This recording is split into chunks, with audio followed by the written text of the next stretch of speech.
Hello students, स्वागत है आप सभी का हमारे इस YouTube channel skyway learning up पे।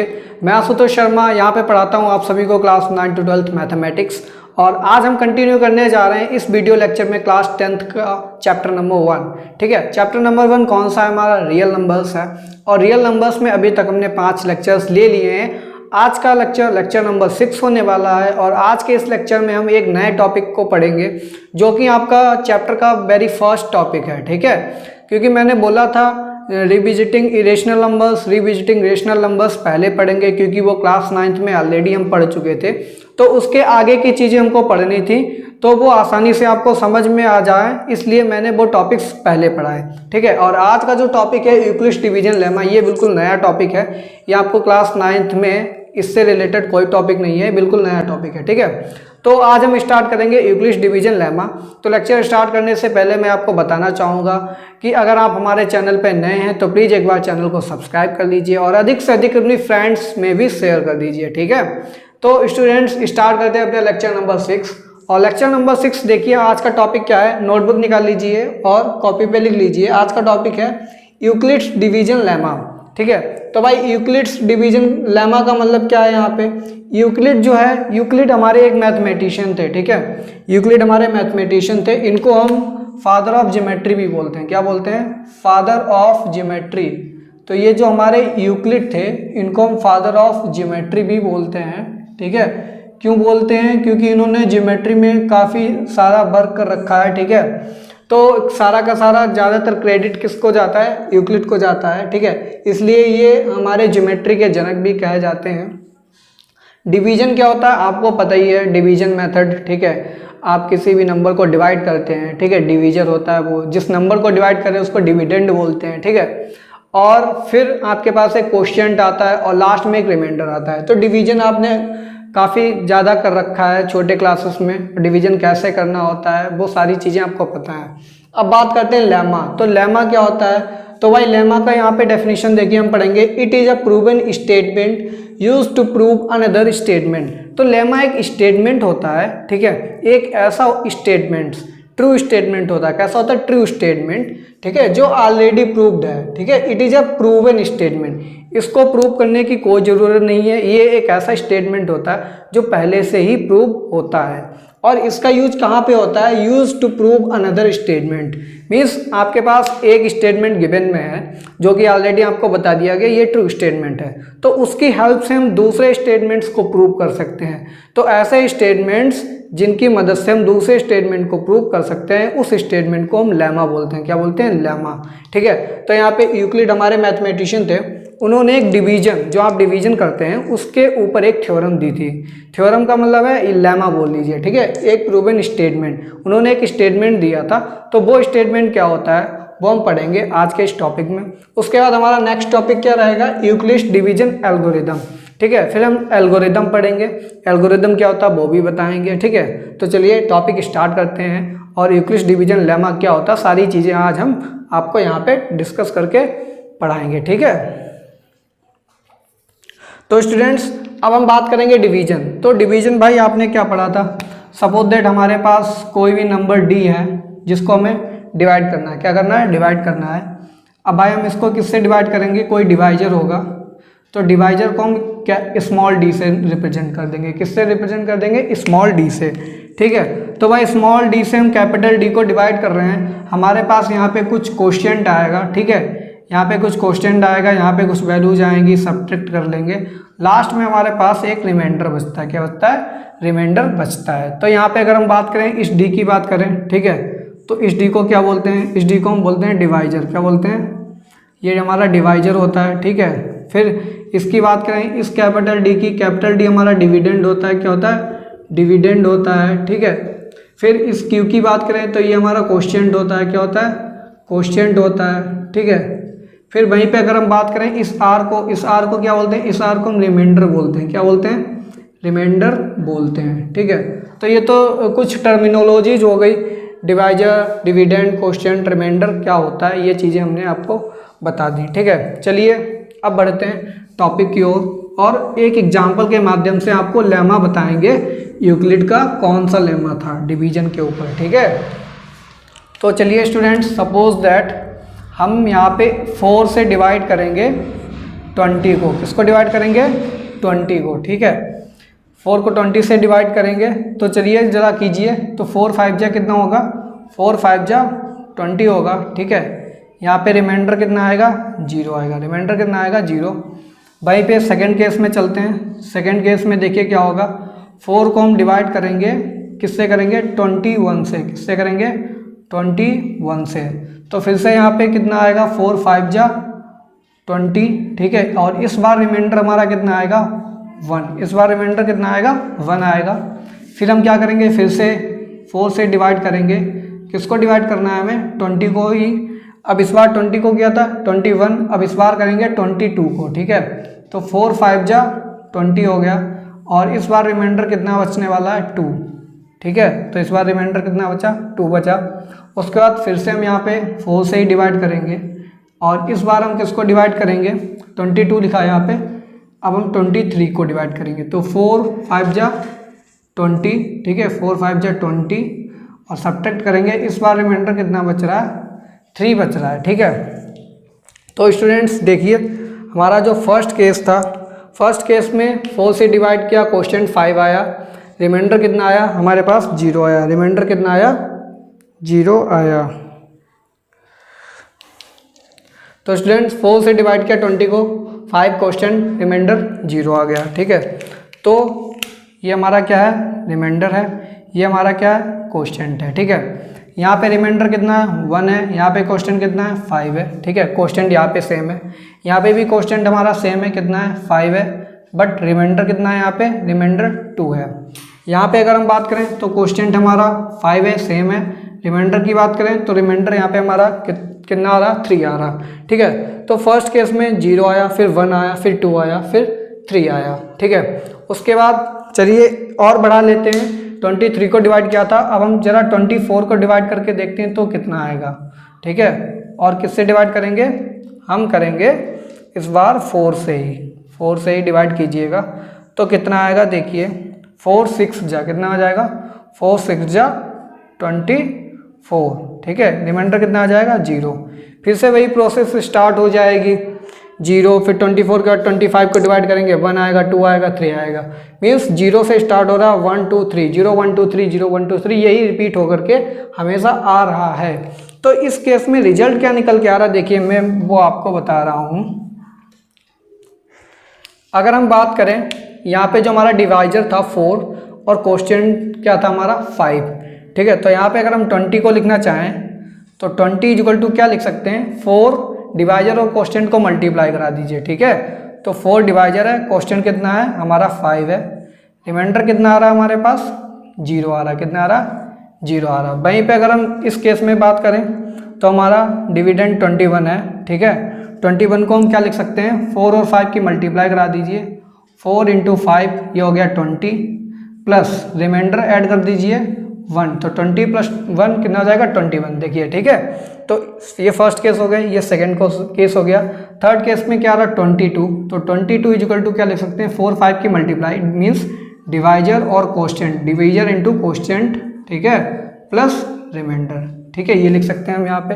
रिमाइंडर कितना है यहाँ पे हमारा? रिमाइंडर कितना है? 2, तो इसको यहाँ पे 2 लिख दीजिए। ठीक है, फिर यहाँ पे क्या लिख सकते हैं? 23 हमारा डिविडेंड है, तो 23 इक्वल टू ये हमारा कितना हो जाएगा भाई? 4 divisor into quotient plus remainder. ठीक है, तो ये हमारे पास टोटल कितने केसेस बने? 4 केस बने। कितने केस बने? 4 केस बने। ठीक है, तो हम 4 से डिवाइड कर रहे थे, तो टोटल यहाँ पे कितने केसेस अराइज हुए?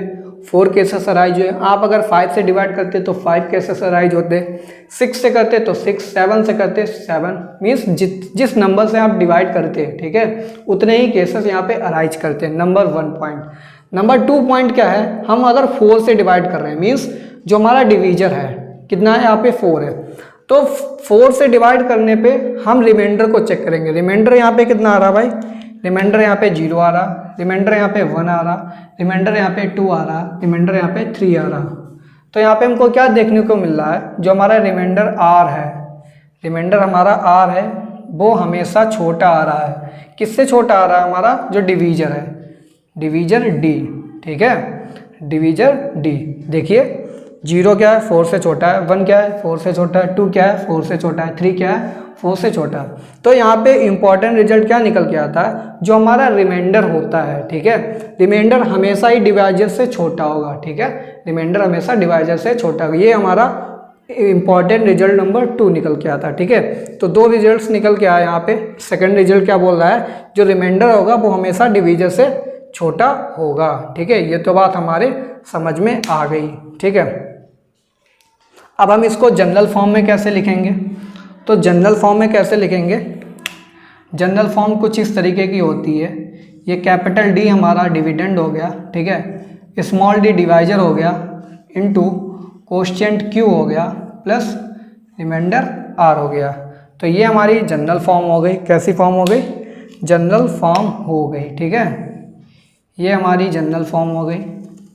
Dividend is equal to divisor into coefficient plus remainder. इसी को क्या बोलते हैं, रिमाइंडर थ्योरम। क्या बोलते हैं इसको, रिमाइंडर थ्योरम भी बोलते हैं। क्या बोलते हैं, रिमाइंडर थ्योरम, रिमाइंडर थ्योरम, ठीक है।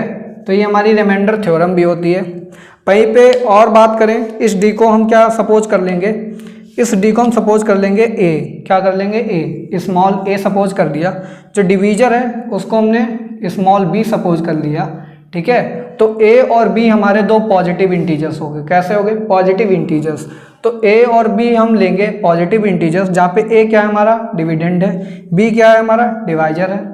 कोएफिशिएंट को हम क्या लिखेंगे, क्यू से ही डिनोट करेंगे, प्लस रिमाइंडर को आर से ही डिनोट करेंगे। तो या तो इस फॉर्म में लिख लीजिए या फिर इस फॉर्म में लिख लीजिए, दोनों चीज़ें सेम है। बस हमने क्या किया, डिविडेंड को यहाँ पे हमने ए से नोटेशन दे दी, डिवीजर को बी से नोटेशन दे दी, कोएफिशिएंट रिमाइंडर सेम टर्म में आ रहा है, ठीक है। तो इसी स्टेटमेंट को, ये जो हमारा स्टेटमेंट है, वेयर ए एंड बी लिख लीजिए, वेयर ए एंड बी, ए और बी क्या है, आर पॉजिटिव इंटीजर्स। क्या है, आर पॉजिटिव इंटीजर्स। ये हमारे पॉजिटिव इंटीजर्स हैं, पॉजिटिव इंटीजर्स, ठीक है स्टूडेंट्स। तो इसी स्टेटमेंट को हम क्या बोलते हैं, यूक्लिड्स डिवीजन लेमा। तो ये जो स्टेटमेंट निकल के आया, इसी स्टेटमेंट को बोलते हैं यूक्लिड्स डिवीजन लेमा। तो यूक्लिड्स डिवीजन लेमा क्या बोलता है, we will choose a two numbers, means we will choose a pair of two positive integers a and b such that a is equal to b into q plus r। इसी statement को हम बोलते हैं Euclid's division lemma, ठीक है। और r जो है हमारा, r क्या होगा, r हमेशा डिवीजर से छोटा होगा, r क्या होगा, डिवीजर से छोटा होगा। इसी स्टेटमेंट को, इसी जो इक्वेशन लिखी है, इसी इक्वेशन को यूक्लिड्स डिवीजन लेमा बोलते हैं। जो रिमाइंडर स्टार्ट हो रहा था, कहाँ से स्टार्ट हो रहा था, 0 से। तो 0 से स्टार्ट हो रहा था, ठीक है, और हमेशा छोटा किससे आ रहा था, डिवीजर से। तो इस केस में हम क्या लिख सकते हैं, ये जो रिमाइंडर पे रिस्ट्रिक्शन लगेगी, रिमाइंडर पे रिस्ट्रिक्शन हम यहाँ पे क्या लगा सकते हैं, देखिए इसको इरेज कर लीजिए। रिमाइंडर को क्या लिख सकते हैं, 0 से स्टार्ट हो रहा था, ठीक है, 0 के इक्वल हो सकता है या 0 से बड़ा भी हो सकता है। क्या हो सकता है, रिमाइंडर, और हमेशा छोटा किससे होगा, डिवीजर बी से, ठीक है। ये हमारी क्या हो जाती है, ये कंडीशन हो जाती है रिमाइंडर की, ठीक है। अब हम क्या करेंगे, यूक्लिड्स डिवीजन लेमा का यहाँ पे स्टेटमेंट लिखेंगे।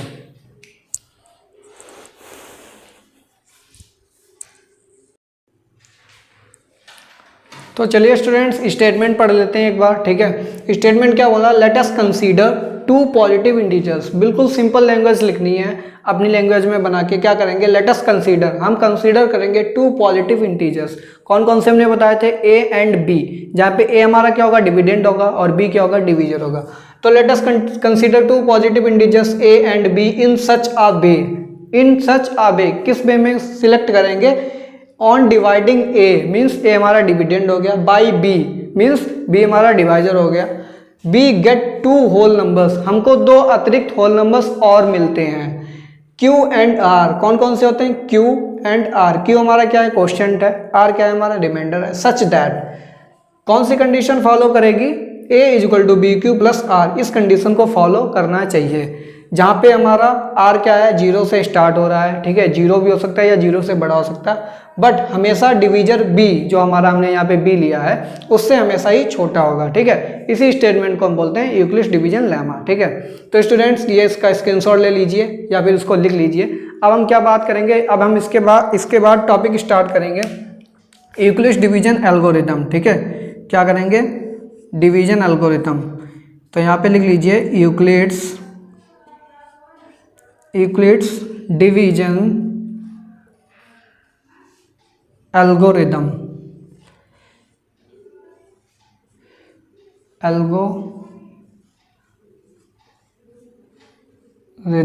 ठीक है। तो स्टूडेंट्स अब टॉपिक हमारा क्या है, Euclid's division algorithm.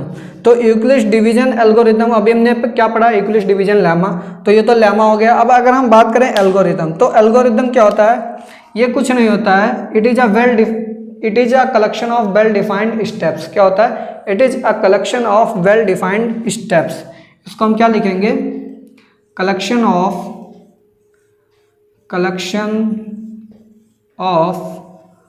Well defined steps, well defined steps, ठीक है, वेल डिफाइंड स्टेप्स, ठीक है। तो एल्गोरिथम क्या होता है, कुछ नहीं होता है, ये कलेक्शन होता है, किसका कलेक्शन होता है, वेल डिफाइंड स्टेप्स का। वेल डिफाइंड स्टेप्स का मतलब है कुछ स्टेप्स होंगे, स्टेप 1, स्टेप 2, स्टेप 3, स्टेप 4, ठीक है। तो 4 स्टेप में ये प्रॉब्लम फिनिश होगी। चारों स्टेप्स कैसे होंगे, वेल डिफाइंड होंगे।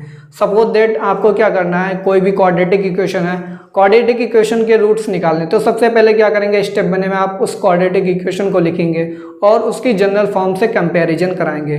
स्टेप 2 में क्या करेंगे, ए और बी सी की वैल्यू निकालेंगे, फिर हम क्वाड्रेटिक फार्मूला लिखेंगे, ठीक है। स्टेप 3 में क्या लिखेंगे, हमको क्या पता है क्वाड्रेटिक इक्वेशन में मैक्सिमम 2 पॉसिबल सॉल्यूशंस हो सकते हैं, तो हम लिखेंगे स्टेप 3 में alpha is equal to, alpha की वैल्यू लिखेंगे क्या होती है, बीटा की वैल्यू लिखेंगे, वहाँ से अल्फा और बीटा की वैल्यूज निकल करके आ जाएंगी। फिर जो फाइनल स्टेप होगा, स्टेप नंबर 4, आपको पूछा होगा क्वेश्चन में कि भाई सम ऑफ द रूट्स निकालिए या प्रोडक्ट ऑफ द रूट्स, तो लास्ट स्टेप में क्या करेंगे, alpha plus beta is equal to निकालेंगे, अल्फा इंटू बीटा निकालेंगे। तो ये कुछ वेल डिफाइंड स्टेप्स हो गए और इसी पूरे प्रोसेस को क्या बोलते हैं, एल्गोरिथम। क्या बोलते हैं, एल्गोरिथम। तो भाई यूक्लिड्स डिवीजन एल्गोरिथम क्या होता है, ये तो बात हो गई एल्गोरिथम। अब यूक्लिड डिवीजन एल्गोरिथम क्या होता है, वो अलग टॉपिक है। इस टॉपिक में क्या बोलता है कि हमें कोई भी 2 नंबर्स, पॉजिटिव नंबर्स दिए हैं ए एंड बी, ठीक है, A and B 2 positive numbers या पॉजिटिव इंटीजर्स गिवन में है, हमें क्या करना है, उन दोनों का एचसीएफ निकालना है। क्या निकालना है, एचसीएफ। अभी तक आप एचसीएफ कैसे निकालते थे, उनके प्राइम फैक्टर्स निकालते थे, ठीक है, प्राइम फैक्टर्स ऊपर लिखते थे फर्स्ट नंबर के, सेकंड नंबर के उसके नीचे लिखते थे प्राइम फैक्टर्स, ठीक है। फिर आप कॉमन देखते थे कौन कौन से कॉमन है, वो मेथड था एक एचसीएफ निकालने का। दूसरा मेथड क्या है, यूक्लिड्स डिवीजन एल्गोरिथम। अब इससे क्या कैसे निकालेंगे, वो स्टेप्स होते हैं, वेल डिफाइंड स्टेप्स होते हैं, उन स्टेप्स को फॉलो करके ही आपका एचसीएफ निकल करके आता है। तो वो स्टेप्स कौन से होते हैं, अब हम उन स्टेप्स को देखेंगे और इसी के साथ आपका जो टॉपिक है आज का यूक्लिड्स डिवीजन एल्गोरिथम, ये भी फिनिश हो जाएगा, ठीक है। तो स्टूडेंट चलिए इसको इरेज करते हैं, उसके बाद हम देखेंगे वो कौन से स्टेप्स हैं जिनके माध्यम से हम 2 पॉजिटिव नंबर्स या 2 पॉजिटिव इंटीजर्स का एचसीएफ आसानी से निकाल सकते हैं।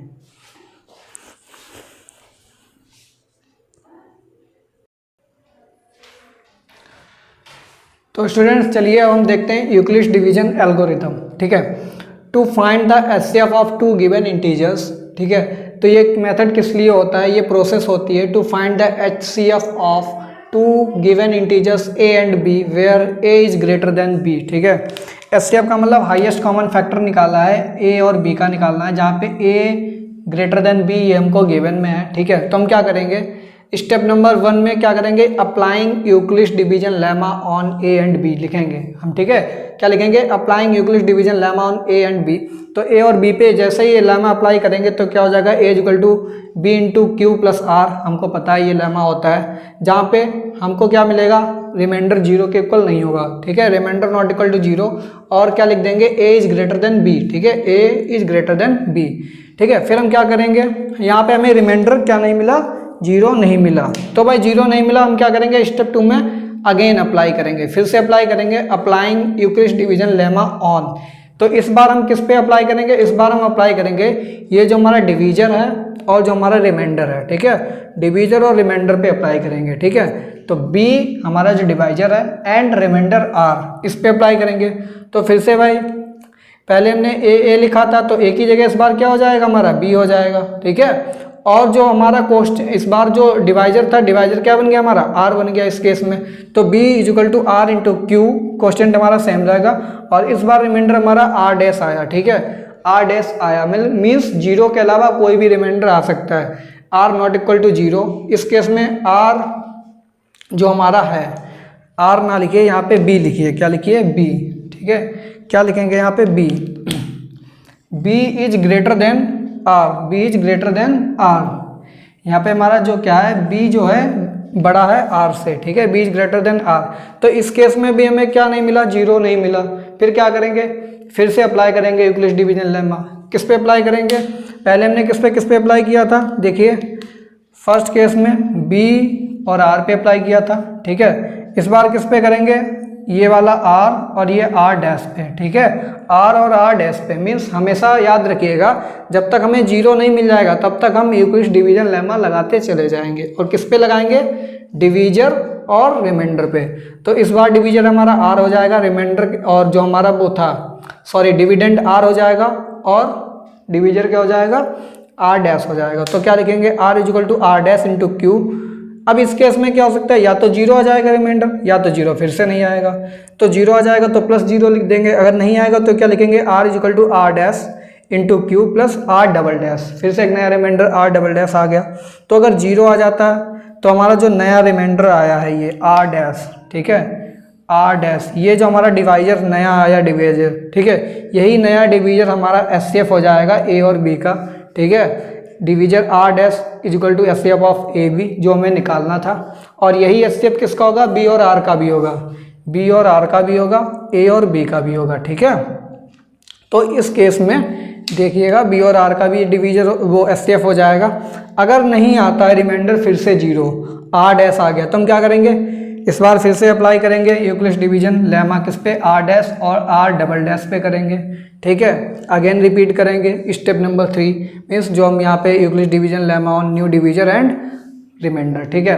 तो ऐसे ही करते चले जाएंगे और इन्हीं स्टेप्स को कंबाइन कर देंगे और इन्हीं स्टेप्स को हम क्या बोलते हैं, यूक्लिड डिवीजन एल्गोरिदम, ठीक है। तो इस पे एक क्वेश्चन लेंगे जिसके माध्यम से हम समझाएंगे दो पॉजिटिव नंबर्स का एचसीएफ कैसे निकलता है। देखिए स्टूडेंट, इसका फर्स्ट पार्ट देखेंगे। फर्स्ट पार्ट में हमको बोल रखा है 990 और 36 का एचसीएफ निकालिए। सेकंड पार्ट में दे रखा 480 एंड 42 का एचसीएफ निकालिए। तो यहाँ पे हम सबसे पहले क्या कोशिश करेंगे, ये पता लगाने की कोशिश करेंगे कि कौन सा नंबर बड़ा है कौन सा नंबर छोटा। तो यहाँ पे 990 बड़ा है 36 से, तो 990 को क्या मान लेंगे, ए मान लेंगे और इसको हम बी मान लेंगे, ठीक है। इमेजिन कर लिया हमने। तो हमें यूक्लिड डिवीजन लेमा किस पे अप्लाई करना होगा, 990 एंड 36 पे। तो हम स्टेप नंबर 1 में लिखेंगे on applying Euclid division lemma on 990 and 36, ठीक है। फिर उसके बाद क्या लिखेंगे, लेमा लिखेंगे 990 इक्वल टू 36 इंटू, जब हम इसको डिवाइड करेंगे सपोज दैट यहाँ पे हम लिखेंगे 990, क्या लिखेंगे 990, ये हमारा डिविडेंड हो गया, ठीक है। इसको हम किससे डिवाइड कर रहे हैं, 36 से डिवाइड करेंगे, ठीक है। तो यहाँ पे क्वेश्चन हमारा आएगा 27 और यहाँ पे कुछ वैल्यू जाएगी, ठीक है, और लास्ट में कुछ रिमाइंडर यहाँ पे आएगा, ठीक है। तो कितना आएगा वो आप सब सॉल्व कर लेंगे, मैंने यहाँ पे डायरेक्टली लिख दिया है जो आपका आंसर आएगा।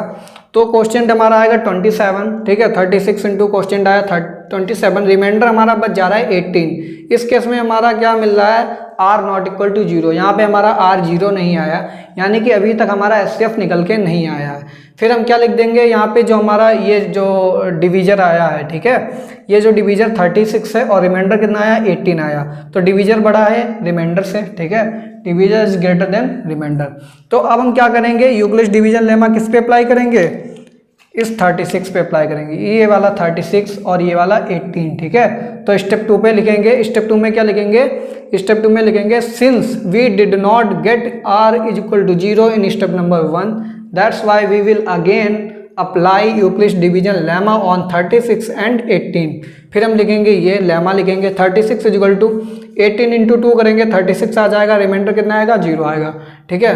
तो 18 इंटू 2 प्लस 0, अब यहाँ पे रिमाइंडर 0 आ गया, यहाँ पे हमारा यूक्लिड डिवीजन एल्गोरिथम स्टॉप हो जाएगी प्रोसेस। स्टेप नंबर 2 में ही हमारा आंसर आ जाएगा। क्यों आ जाएगा? क्योंकि हमारा r इक्वल टू 0 आ गया है। तो इस केस में जो नया डिवीजर होता है हमारे पास, ये डिवीजर कितना मिल रहा है यहाँ पे 18, यही डिवीजर हमारा क्या हो जाता है? एचसीएफ हो जाता है। तो ये डिवीजर जो है हमारा एचसीएफ हो जाएगा। किसका किसका होगा? नंबर 1 फर्स्ट पेयर तो इसी का हो जाएगा, 990 एंड 36 का हो जाएगा। ठीक है। सेकंड केस में हमने किस पे अप्लाई किया था लेमा? 36 और 18 पे। तो 36 और 18 का भी ये एचसीएफ हो जाएगा। तो क्या लिखेंगे? HCF is equal to 990 and 36 is equal to HCF of 36 18 is equal to कितना आया? 18 आया। तो यहाँ पे हमको एक बेनिफिट ये देखने को मिलता है यूक्लिड डिवीजन एल्गोरिथम में कि भाई एचसीएफ हम जब निकालते हैं तो जो गिवन पेयर है उसका तो एचसीएफ निकल के ही आता है, साथ साथ और भी बड़े से बड़े नंबर्स का एचसीएफ हम निकाल सकते हैं एक ही क्वेश्चन के अंदर। जैसा कि यहाँ पे 990 और 36 का भी एचसीएफ निकल रहा है, साथ में 36 और 18 का भी एचसीएफ निकल रहा है। ठीक है। और टाइप के क्वेश्चंस होंगे जहाँ पे 4 से 5 बार यहाँ ये स्टेप्स फॉलो किए जाएंगे, तो वहाँ पे हम 4 से 5 पेयर्स के एचसीएफ निकाल सकते हैं एक ही बार में। ठीक है। तो ये हमारा एक यहाँ पे एडवांटेज होता है यूक्लिड डिवीजन एल्गोरिथम का। ठीक है। इसी तरीके से हम 480 और 42 को डिवाइड करके देखेंगे, वहाँ पे यूक्लिड डिवीजन लेमा अप्लाई करेंगे और इन्हीं स्टेप्स को हमको फॉलो करना रहेगा। ठीक है। तो स्टूडेंट्स, आपका जो टॉपिक है यूक्लिड डिवीजन एल्गोरिथम फिनिश हो चुका है, यूक्लिड डिवीजन लेमा वो भी पढ़ चुके हैं। ठीक है। तो स्टूडेंट, आपका जो फर्स्ट टॉपिक था वो हमने यहाँ पे कवर कर लिया है। आप अब क्या करेंगे? एचसीएफ वाले क्वेश्चंस करेंगे, उन पे यूक्लिड डिवीजन लेमा अप्लाई करेंगे। ठीक है। खुद से सॉल्व करेंगे, एनसीईआरटी में जो क्वेश्चंस मिलेंगे उनको सॉल्व कीजिए। साथ में अगर आपके पास कोई एक्स्ट्रा बुक है, आर डी शर्मा है, आर.एस. अग्रवाल है, कोई भी बुक है, तो उनमें जो क्वेश्चंस मिले उनको सॉल्व कीजिएगा। ठीक है। उसके बाद हम क्या करेंगे? इसके कुछ थ्योरेटिकल प्रॉब्लम्स रहती हैं। ठीक है। Theoretical problems Euclid division algorithm पे हैं। ठीक है। अदर टाइप की हैं, उनको हम अपने नेक्स्ट लेक्चर में कवर करेंगे। ठीक है। 4 से 5 प्रॉब्लम्स हैं। तब तक के लिए आज के लेक्चर में इतना ही था। स्टूडेंट्स, मैं फिर से एक बार आपसे रिक्वेस्ट करना चाहूँगा, आप हमारे चैनल पे नए हैं तो प्लीज़ एक बार चैनल को सब्सक्राइब कर लीजिए, अधिक से अधिक अपने फ्रेंड्स में भी शेयर कर दीजिए। आज की वीडियो अच्छी लगी हो तो लाइक कीजिए, कमेंट कीजिए। मिलेंगे अपने नेक्स्ट लेक्चर में नए टॉपिक के साथ और कुछ नई प्रॉब्लम्स के साथ। तो स्टूडेंट्स, मिलते हैं नेक्स्ट लेक्चर में। तब तक के लिए thanks for watching. Have a good day.